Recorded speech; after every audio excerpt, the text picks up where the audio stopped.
네, 지각국회 할 일이 세상 같은데 어렵게 문 연 국회가 산 넘어 산입니다.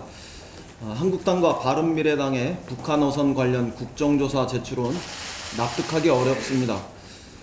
해당 사항은 관련 상임이나 대정부 질의를 통해서 충분히 논의할 수 있다고 생각합니다.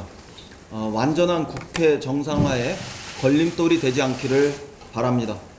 지난 84일간의 국회 공전으로 국민의 시선이 그 어느 때보다 차갑습니다. 시간이 갈수록 매서운 민심 앞에 절로 고개가 숙여집니다. 국회는 2019년 국가사회기관 신뢰도에서 2.4%로 최하위권에 머물렀습니다. 땅에 떨어진 국회의 신뢰와 국민의 분노를 어떻게 감당할지 두렵습니다.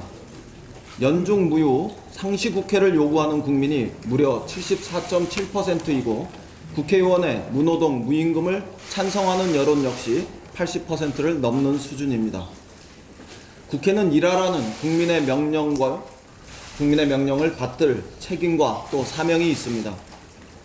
민의는 정쟁을 벌이고 민생 입법에 골몰하라며 즉각적인 추경심사를 요구하고 있습니다.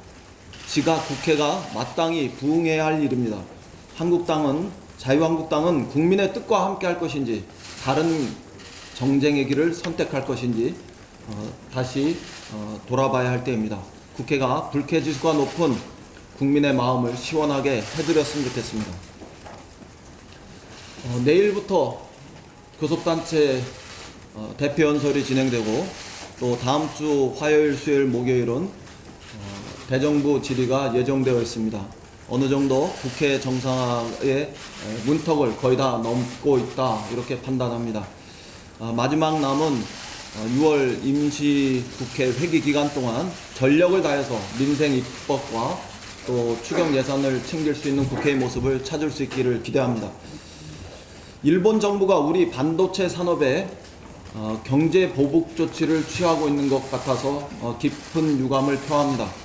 어제 일본 정부는 반도체 소재 품목에 대한 우리나라 수출 중단을 발표했습니다.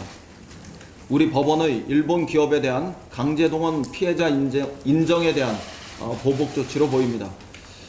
정치적 목적으로 통상 규정을 자의적으로 휘두르는 일본 정부의 결정에 깊은 유감을 거듭 표합니다. 일본은 국제사회와의 약속을 위반했고 또 표리부동한 태도를 보여주고 있습니다. 이번 G20 의장국으로서 자유롭고 공정한 비차별 무역 정신을 말했던 일본은 불과 3일 만에 스스로 이야기한 정신을 뒤집고 있습니다.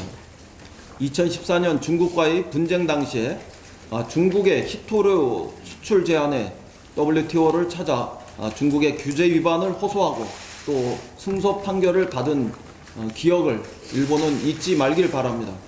일본은 과거를 거울 삼아 한일 관계에 미래에 악수를 두는 우를 범하지 않기를 바랍니다. 일본 정부의 반도체 소재 수출 규제의 결과는 자가 당착이 될 것입니다. 일본 정부의 수출 규제는 자국 기업들에게도 큰 부담을 주는 행위입니다. 일본 정부는 잘못된 선택이 자국 부품 소재 산업에 끼칠 타격을 역시 온전하게 스스로 감당해야 될 것입니다. 우리는 일본 무역제재의 위기를 새로운 기회로 만들어야 합니다. 일본이 히토류 수입처 다변화를 꾀했듯이 우리도 반도체 부품의 수입선을 다변화하고 또 국산화를 추진하는 등을 통해서 산업 경쟁력을 강화하는 계기로 삼았으면 좋겠습니다. 우리 기업에 피해가 없도록 아울러 정부는 모든 지원과 또 최선의 대응을 해주실 것을 요청합니다. 더불어 장기적인 측면에서 반도체 부품 소재 기술 개발과 시설 투자를 늘려서 국내 반도체 산업 성장에 새로운 동력을 마련할 수 있기를 촉구합니다. 국회에서도 이 난관을 타개해 나가는데 입법적, 정책적 또 재정적 지원을 아끼지 않을 것을 말씀드립니다. 이상입니다. 노정식 정치